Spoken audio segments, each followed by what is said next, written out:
तो बच्चों आप सभी का स्वागत है गुरुकृपा क्लासेस में। तो आज हम करेंगे इस एक्सरसाइज 2.3 का लास्ट क्वेश्चन। ठीक है, तो लास्ट क्वेश्चन क्या है बच्चों हमारे पास? लास्ट क्वेश्चन है 2y³ plus y² minus 2y minus 1, है ना। तो ध्यान से देखो, सबसे पहला काम क्या था हमारा, इस पॉलिनोमियल को हम क्या मान के चलते हैं, आपका px, सॉरी यस, देखो ये हमारे पास जो polynomial in terms of y है, इसलिए मैं इसको क्या मानूंगा, इस पॉलिनोमियल को py।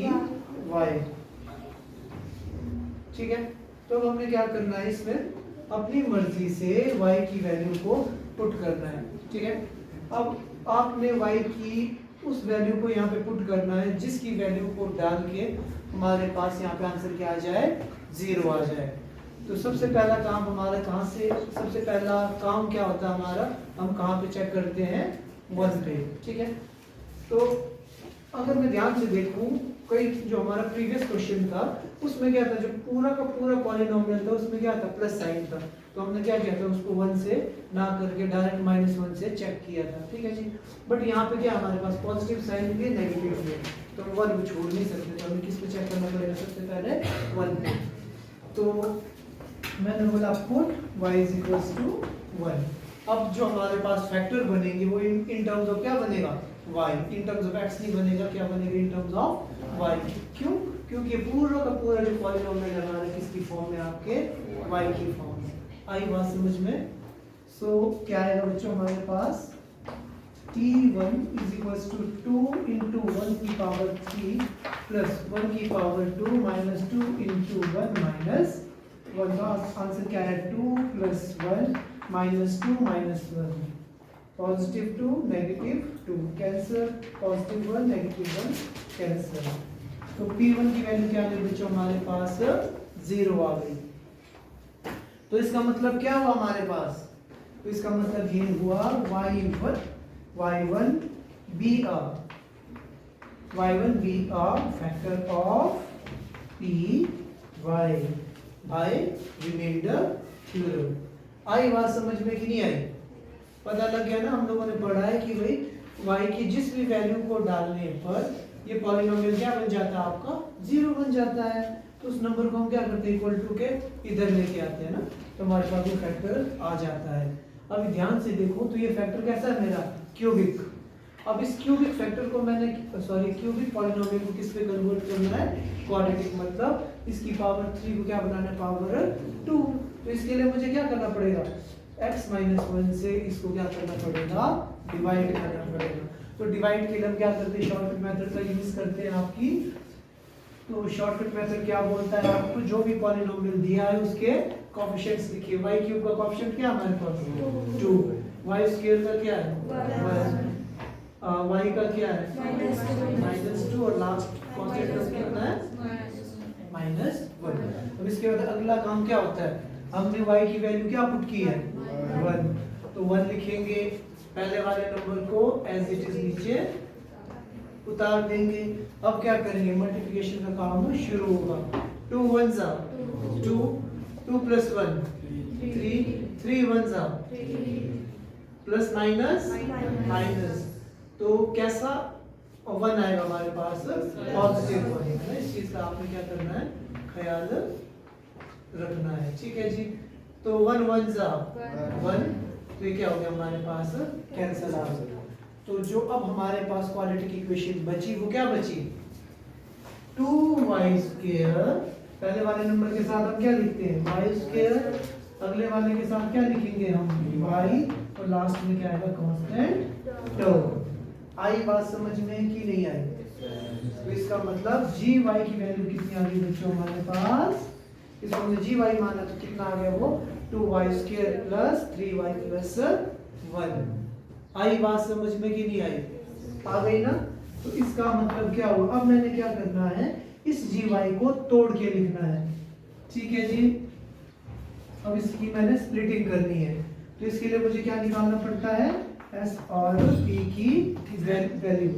तो s की वैल्यू क्या है हमारे पास, कोएफिशिएंट ऑफ y कितना है यहाँ पे वैल्यू 3। अच्छा जी, p की वैल्यू 1 मल्टीप्लाई बाय 2, तो आंसर कितना आया 2। अब हमें दो नंबर ऐसे सोचने हैं जिनको मल्टीप्लाई करो तो कितना आना चाहिए 2 आना चाहिए, ऐड करो तो कितना आना चाहिए हमारे पास 3। तो कौन से दो नंबर होंगे 2 1 जा 2, 2 में 1 ऐड करूंगा तो 3 आएगा, 2 1 जा 2। तो हम क्या कैसे लिखेंगे बच्चों, फर्स्ट वाली टर्म को as such splitting middle term, बीच वाली टर्म की जगह मैं क्या लिखूंगा, दो नंबर क्या थे मेरे पास 2y और 1y है ना, यहाँ पे आ गया +1। अब आपने क्या करना है, इन दोनों में से आपस में कॉमन देखना है, क्या कॉमन है यहाँ पे 2 और y, so we will get 2y common ले लेगा तो क्या बचेगा y + 1। इन दोनों में कुछ कॉमन नहीं है तो हम क्या कॉमन लेंगे इसमें 1। तो आंसर क्या आएगा बच्चों हमारे पास 2y + 1 और y + 1। तो किसकी वैल्यू आ गई बच्चों ये हमारे पास g y की। अब हमें एक्चुअल में किसकी वैल्यू चाहिए p y की, तो p y की वैल्यू क्या, मतलब p y को अगर मैं तोड़ूंगा तो उसके फैक्टर कौन कौन से बने हमारे पास, एक फैक्टर बना ये वाला और दूसरे फैक्टर कौन से बने ये वाले। तो फाइनल आंसर क्या होगा हमारा, फाइनल आंसर होगा जब इन तीनों को क्या करूंगा एक साथ लिख दूंगा। तो ठीक है, सो हम इसको फाइनली लिख लेता हूं मैं। तो फाइनल आंसर क्या होगा बच्चों हमारे पास, तो मैं लिख लेता हूं देयरफॉर p y क्या था, पहला वाला फैक्टर था y - 1, उसके बाद y + 1 और 2y + 1, that is your answer। most important question। आई बात समझ में कि नहीं आई, ठीक है, पता लगा, कोई डाउट है तो पूछो, कोई डाउट है तो पूछो। अब हम करने जा रहे हैं बच्चों एक्सरसाइज 2.4 का मतलब इंट्रो पार्ट हम करने जा रहे हैं। आज हम 5-6 फार्मूलेज पढ़ेंगे जो सबसे इम्पॉर्टेंट फार्मूलेज है हमारे पास एक्सरसाइज 2.4 के लिए। और एग्जामिनेशन पॉइंट ऑफ व्यू से एक्सरसाइज जैसे हमारे पास है 2.3 के क्वेश्चन नंबर 4 एंड 5 बोला था ना, 4 क्या सॉरी 3 एंड नहीं सॉरी हाँ 4 एंड 5 बोला था, 3 4 एंड 5 बोला था, वो बहुत इंपॉर्टेंट है, वहाँ से क्वेश्चन 100% आएगा। उसी तरीके से एक्सरसाइज 2.4 से 100% हमारे पास 2 क्वेश्चन आते हैं, ठीक है, एक क्वेश्चन 3 मार्क्स का आएगा, एक क्वेश्चन 2 मार्क्स का, और कई बार क्या मतलब एमसीक्यूज भी यहीं से आएंगे आपको, 1 या 2। पर एक एमसीक्यूज आता है जो अभी हम फॉर्मूलेज लिखने वाले हैं उसी के अकॉर्डिंग, ठीक है। तो सबसे पहला फॉर्मूला हमारे पास a - b का होल स्क्वायर। तो फॉर्मूला क्या होता है हमारे पास a² - 2ab + b whole square.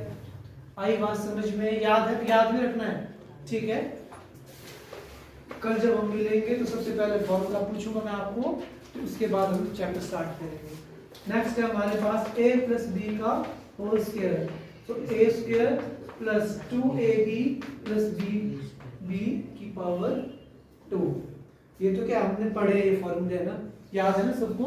और उसके बाद जो तीसरा फॉर्मूला आता है हमारे पास, शायद वो हमने नहीं सुना होगा, a + b + c का होल स्क्वायर। अभी तक 2 टर्म्स थी, अब कितनी हो गई हमारे पास 3। तो फॉर्मूला क्या होता है आपका a² + b² + c² + 2ab 2bc + 2ca। अब ध्यान से देखना, ठीक है। तो ये बोलता है सबसे पहले ab bc ca। आई बात समझ में, ठीक है। अच्छा जी, उसके बाद फोर्थ फॉर्मूला है हमारे पास x + a x + b, x + a x + b, ये हमने 9th-8th में पढ़ा था। x² + a + bx + ab, ठीक है। आई बात समझ में। ओके देन उसके बाद एक और फॉर्मूला होता है बच्चों जो हम सब ने पढ़ा है, a square minus b square, a square minus b square which can be written as a plus b a minus b. अब ऐसा हो सकता है कि कई बुक्स में ये एक्स और वाई की फॉर्म में भी होता है, ठीक है, तो बट मैंने आप लोगों को ए और बी की फॉर्म में इसलिए करवाया क्योंकि ए और बी की हमें आदत होती है, ठीक है ना, तो शायद जल्दी याद हो जाए आप लोगों को। यहाँ तक समझ में आया सबको? ओके देन इसके बाद अगला फॉर्मूला हमारे पास क्यूब का, a माइनस बी की पावर 3, ठीक है, which can be written as a cube minus b cube minus 3ab a minus b। कर सबको ये याद होनी चाहिए।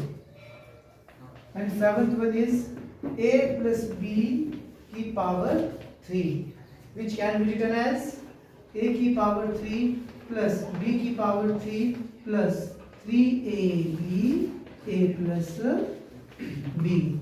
आप देखो यहाँ पे इन जितने भी फॉर्मूले आपको दिख रहे हैं ना, इन्हीं फॉर्मूलेस के बेस्ड हमारे पास क्वेश्चंस होंगे, ठीक है। लिखा आप सबने, बस 3 फॉर्मूले और रहते हैं ना। अब 3 ऊपर के 3 फॉर्मूले आप लोगों ने राइट डाउन कर दिए हैं, सबने कर दिए ना। चलो इसके ऊपर लिखता हूँ मैं,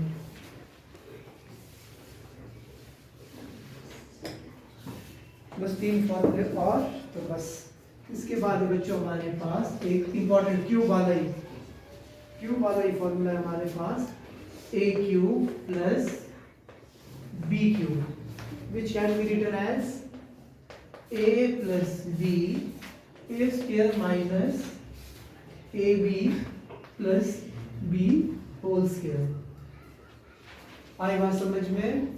उसी तरीके से एक और फॉर्मूला हमारे पास, a cube minus b cube, ये होता है a minus b a square plus a b plus b की पावर 2। ये दोनों फॉर्मूले ना सबसे ज्यादा कंफ्यूजन वाले, भूल जाते हैं इसको, ठीक है। दोनों क्या है, बिल्कुल सेम है, बस दोनों में साइन का फर्क है। अब यही ख्याल रखना कि भाई जो हमारे पास माइनस वाला है, ठीक है, इसमें ये क्या रहेगा, पहला a माइनस बी नेगेटिव, बाकी सब कुछ पॉजिटिव, और जो ऊपर वाला है इसमें पहला वाला पॉजिटिव, दूसरा वाला नेगेटिव, बस इस चीज में ख्याल रखना। So formula is x cube plus y cube plus z cube minus 3xyz। Most important formula, x cube plus y cube plus z cube minus 3xyz। ये किसके बराबर होता है बच्चों आपके, ये होता है x plus y plus z, x square plus y square plus z square minus xy minus yz minus zx। That's it, बस इतने 10 फॉर्मूले हमारे पास, और यहाँ से लम्ब से 10 फॉर्मूले 10 नंबर के बराबर। आई बात समझ में? सबसे इंपॉर्टेंट फॉर्मूला है, और ये प्रूफ करने को भी हमें आ जाता है। आया समझ में कि नहीं आया? कोई डाउट है तो पूछो।